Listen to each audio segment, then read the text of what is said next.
Yes, perfect. Hi, my name is Angelle,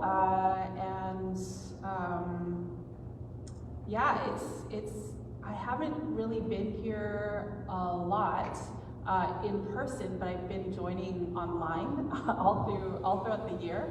But I'm really happy to be here this morning.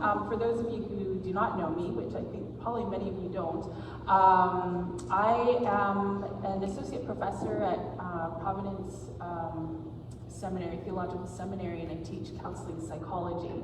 And so you'll hear kind of probably notes of that as I talk this morning.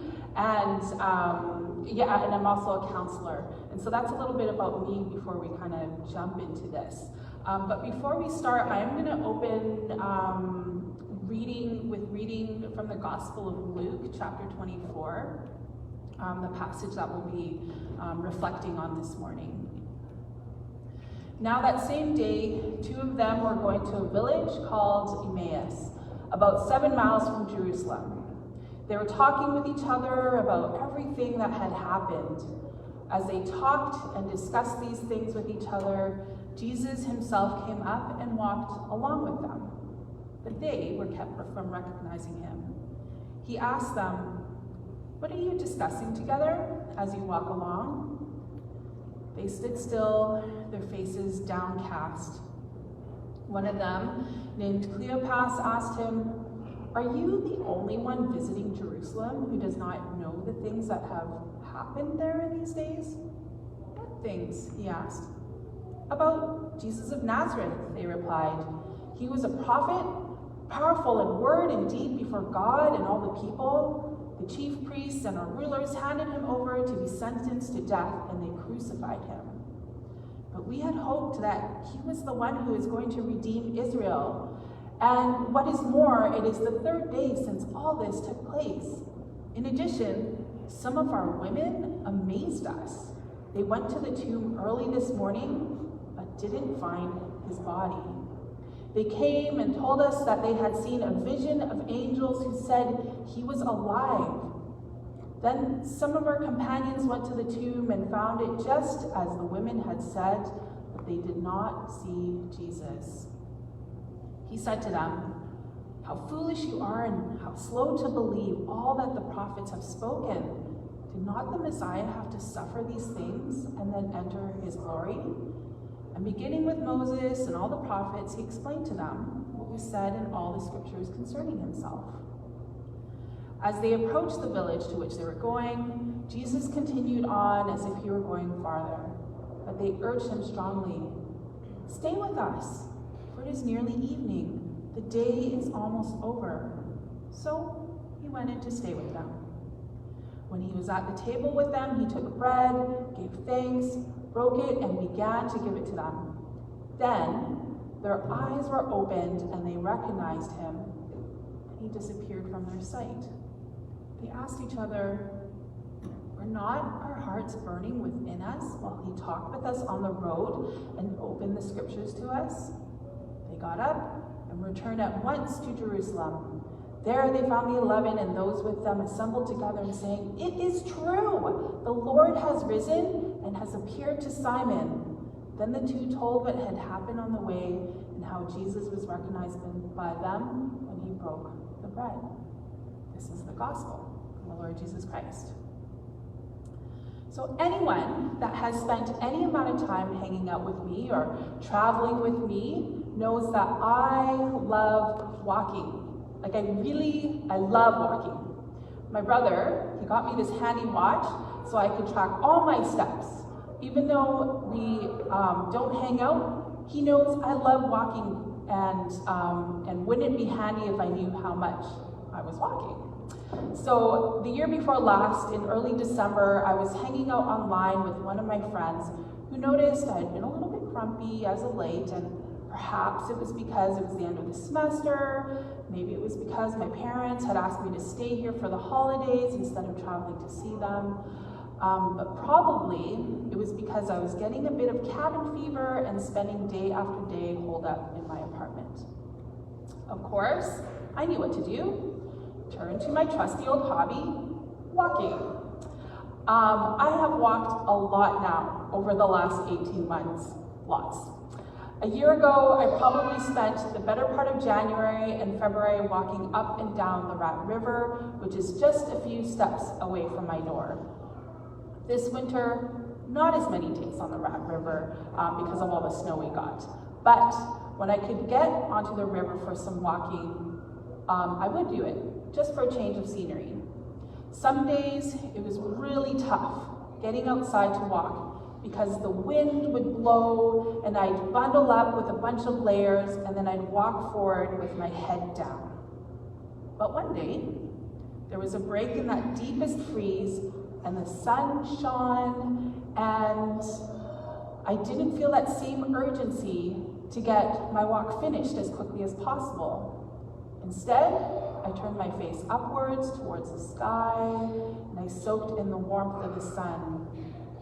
I also paused to notice, what was I seeing? What was I feeling? What was I hearing? And what was I smelling? And wow, the river is so beautiful. I noticed so many wonderful things when I paused to be present in my surroundings. The sky, it was this deep azure blue, and the ice pulled away from the edges of the shore, creating this beautiful icy lace. I also found out that we have 3 owls that live on the river. I even managed to catch several shots of a northern saw-whet owl, it's a tiny little owl, with both my DSLR and my phone camera. And I think I found a beaver dam. It can be so still out on the river in the winter, but also so alive. What had I missed out on all those walks while my head was bent down, while I powered through that walk, while I paid closer attention to how many steps were being recorded than what I was passing by as I took those steps? I was thinking about all this walking I did as I read through the story of the journey to Emmaus, which I just read. I'm going to spend the rest of the time digging a bit into this story and reflecting on what we might learn. Typically, this story is read on the Wednesday, the first week in the season of Easter. So this story actually comes before we get to the story of Thomas, which Shannon preached on last week. I'm sure you will remember the story, but I'm going to take a moment to remind you of the scene. In the wider story, it takes place only a few days after the death of Jesus. These friends of Jesus are walking towards Emmaus, away from Jerusalem, away from the city that holds their grief. Their minds and their conversations on the happenings with the recent death of their friend. I imagine their heads bowed, not against the wind like I was on the river, but against the grief that likely consumed them and their minds. If you've experienced the loss of someone close to you, you'll know how it can become all-consuming. I also think about the past 2 years since the beginning of the pandemic and how it consumes us and many of our conversations. I thought about not mentioning COVID this morning, but it does consume so much of our lives that it feels so unavoidable. Just on Thursday, I attended a performance by the Winnipeg Symphony Orchestra, and the performance was titled Manitoba Remembers, a COVID Elegy. The mood when I entered the auditorium was buzzing a bit with curiosity and probably excitement at being at a public performance together, but it quickly turned somber as the orchestra played and pictures from the last 2 years flashed across the screen. Pictures of elderly people, palms against glass, with the young child on the other side of the glass, hand matching their grandparents' gesture. Signs on businesses saying closed. People shown in a posture of loneliness on a bed or couch. The pain and the grief that it has caused is not entirely unlike the loss of a close friend. And so I imagine these 2 friends of Jesus walking along, sometimes in silence, just hearing the pad of their footsteps, maybe lost in their own thoughts and memories of their friend, maybe tears silently falling to the ground as they walk. And then this man starts to walk alongside them, and he says, "Hey, what's up? Why are you so glum?" And you can imagine they're like, hello? What rock have you been under? Our friend just died. How could you not know about this? It's one of these mysterious moments because the scripture passage says they were kept from knowing him. What was the purpose of that? I'm not sure. But either way, they didn't recognize him, that this man that they were talking to was the same man that they were talking about. Continuing on in this bizarre conversation, they tell this man, their friend, that they had been told that very morning that some women had told them that Jesus was in fact alive, but there was no proof. Think about that for a moment. The continuous, steady presence of their friend Jesus, walking beside these two travelers, lost in their grief over the man that walks beside them. Who did they think this man was? I mean, they were surprised that he didn't know about the big news that had seemingly rocked Jerusalem. What did they think of him continuing to walk alongside them? It seems like they didn't have a whole lot of questions for the man that walked with them, and Jesus doesn't push at them either. I've imagined what I would be like, and if I were in Jesus' shoes, how desperately I would want to bring relief to my friends and let them know that it was me.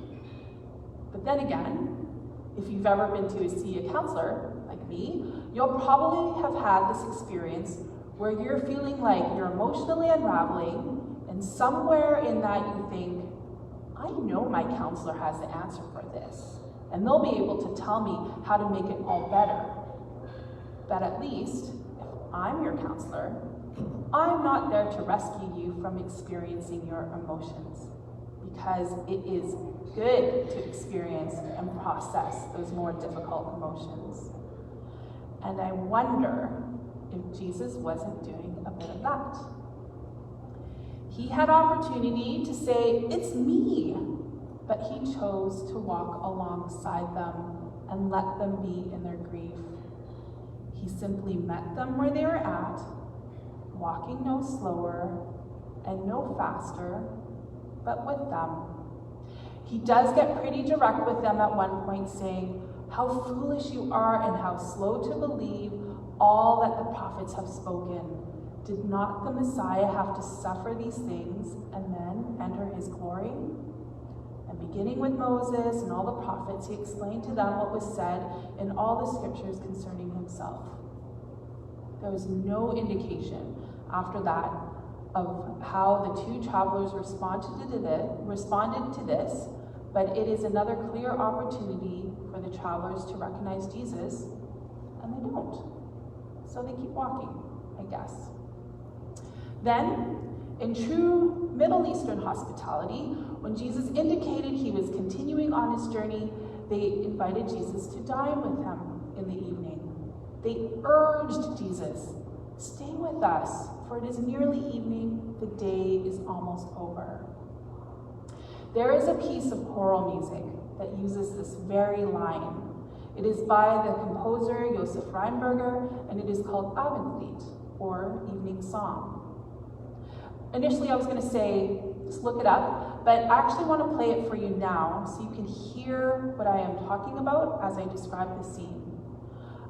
Before I press play, I'll let you know that this piece is in German. But essentially, it is this line repeated over and over. "Stay with us, for it is nearly evening. The day is almost over." So I'm going to grab this speaker. And let's see if I can press play.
In a couple of the choirs I've sung in, this choral piece would regularly make an appearance at our spring concerts.